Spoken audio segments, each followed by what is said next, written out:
तत्सदीक्षा सविंदर हरदेव जी महाराज जी की जय। जैसे जल में मछली रहती है, ऐसे ही निरंकार में हमारा वास है। और किस तरह से हमें इस संसार में रहना है।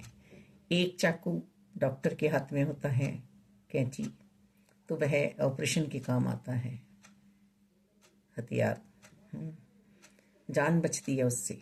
और एक कैंची, चाकू, बंदूक लुटेरे के हाथ में होती है, उससे लूटने का कार्य होता है, जान चली जाती है। एक बंदूक सिपाही के हाथों में है, फौजी के हाथों में है, जो सरहद की रक्षा कर रहे हैं, देश की रक्षा कर रहे हैं। तो मन की गति को हमें किधर चलाना है, मन की सोच ने ही हमें अनुचित और उचित व्यवहार करने की प्रेरणा दी है। तो मन को ही हमें सुकून पहुंचाना है, मन को ही हमें शांति में रखना है। मन ही है जो हमें बिगाड़ रहा है। मन की गति हमें नहीं चलनी है। मन की गति को प्रारूप देना है सीधा, और सीधा ये सिर्फ और सिर्फ संतों की संगति में होगा। संतों से हमें बचना नहीं है। संतों की यदि कठोर वचन भी आए तो उन्हें भी सहजता में अपने लिए समझना है, अपनाना है। ये संत ही हैं जो परोपकार करते हैं, मेरी जीव आत्मा को परमात्मा से मिलाते हैं। युगों युगों से भटकती हुई आत्मा पहचान नहीं पा रही थी अपने निज स्वरूप को, अपने आप को, पर संतों की संगति ने, संतों की मत ने हमें साकार सतगुरु निरंकार प्रभु परमात्मा संगत माँ दिए हैं। निर्गुण निरंकार प्रभु परमात्मा साकार सगुण, साकार की जो सेवा कर लेता है अर्जुन, वो मुझे बहुत प्रिय होता है। मेरे निरंकार रूप को बचते बचते गोपियां भी उद्धव जी से कह रही हैं हमारे पास मन नहीं है। उद्धव जी कह रहे हैं ऐसी बात तो नहीं है, मन तो इन्होंने देख के भेजा है सभी को। नहीं नहीं, हमारे पास नहीं है मन, मन तो हमारा चित चोर ने चुरा लिया है। सदगति हो चुकी है हमारी, हम मन हमारे पास है ही नहीं है। मन ही तो बिगाड़ता है। महाराष्ट्र में कौन पहुंचेगा, अभी भी समय है। यदि कुछ किंतु परंतु अंतरकरण में चल रहा है तो अपने आप को हम संभालें, सवारें।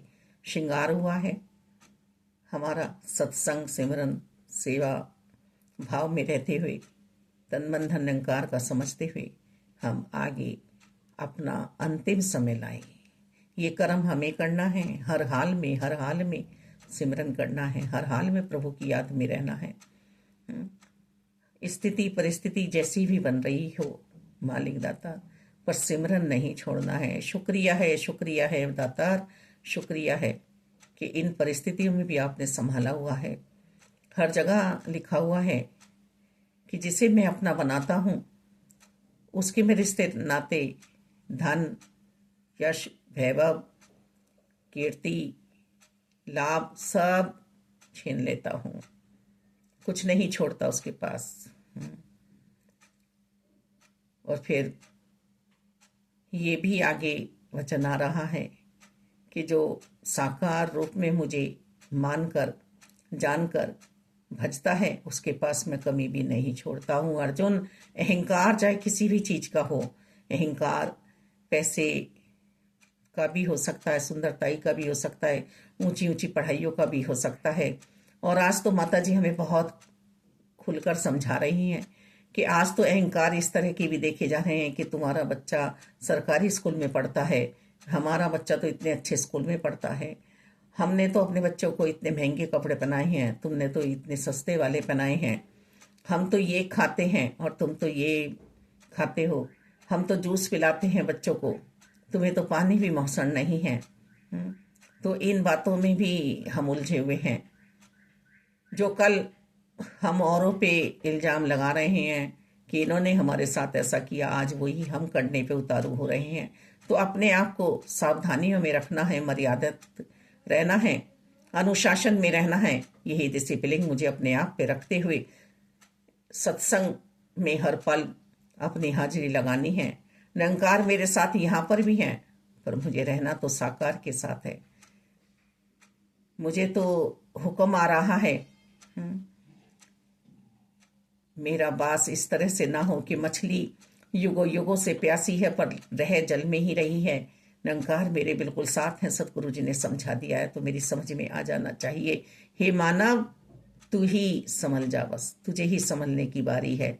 तुझे ही समझाया जा रहा है और किसी योनि में नहीं समझाया जा रहा है कि कुत्ते तू कुत्ता बन जा, हाथी तू हाथी बन जा। हे मानव, तू मानव बन जा। धन्यवाद जी।